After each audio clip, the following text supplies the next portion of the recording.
Ready start. Haryana में अपनी गलतियों से जीती बाजी हारने वाली कांग्रेस ने जिस तरह यह कहा कि उसे चुनाव नतीजे स्वीकार नहीं और उसके नेता मतगणना में कथित गड़बड़ी का रोना रोते हुए जिस प्रकार चुनाव आयोग के दरवाजे पहुंच गए, उससे खिसियानी बिल्ली खंबा नीचे वाली कहावत ही चरितार्थ होती दिख रही है। भले ही चुनाव आयोग ने हरियाणा के नतीजों पर जयराम रमेश और अन्य कांग्रेस नेताओं के अनर्गल बयानों को लेकर मल्लिकार्जुन खड़गे को कड़ी चिट्ठी लिखकर यह कहा हो कि देश के लोकतांत्रिक इतिहास में ऐसा पहले कभी नहीं हुआ, लेकिन लगता नहीं कि इससे कांग्रेस की सेहत पर कोई असर पड़ेगा। इसके आसार इसलिए नहीं क्योंकि उसके नेता मनमाफिक नतीजे न आने पर मनगढ़ंत आरोप लगाने में माहिर हो चुके हैं। ध्यान रहे कि लोकसभा चुनावों के समय जयराम रमेश ने ही यह सनसनीखेज आरोप उछाला था कि केंद्रीय गृह मंत्री विभिन्न जिलों के डीएम को फ़ोन कर धमका रहे हैं। जब उनसे इसके प्रमाण देने को कहा गया था तो वह बंगले झांकने लगे थे।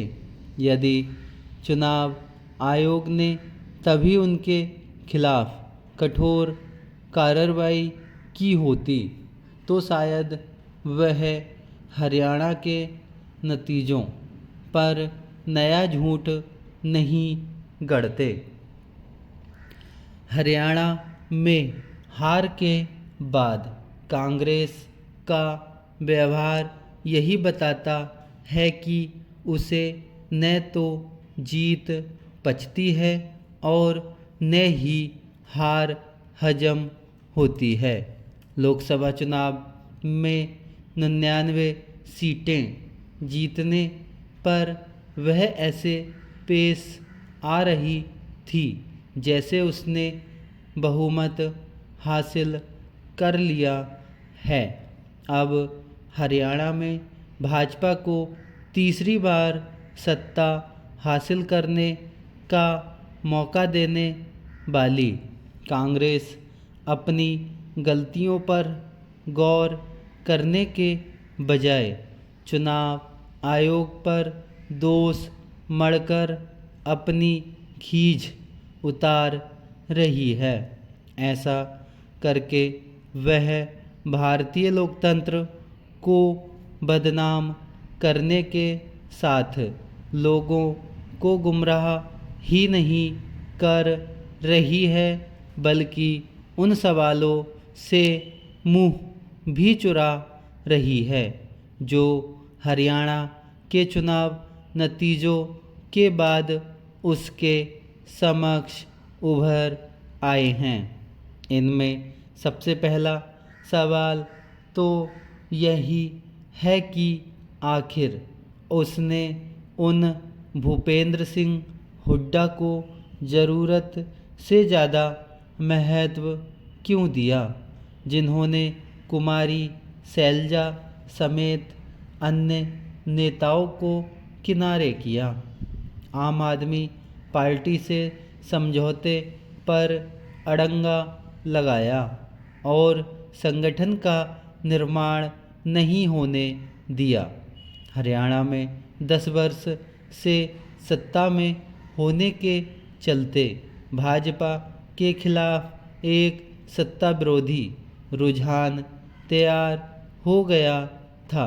ये स्वाभाविक ही था, लेकिन कांग्रेस ने उसका लाभ उठाने के लिए केवल दुष्प्रचार को अपना हथियार बनाना बेहतर समझा।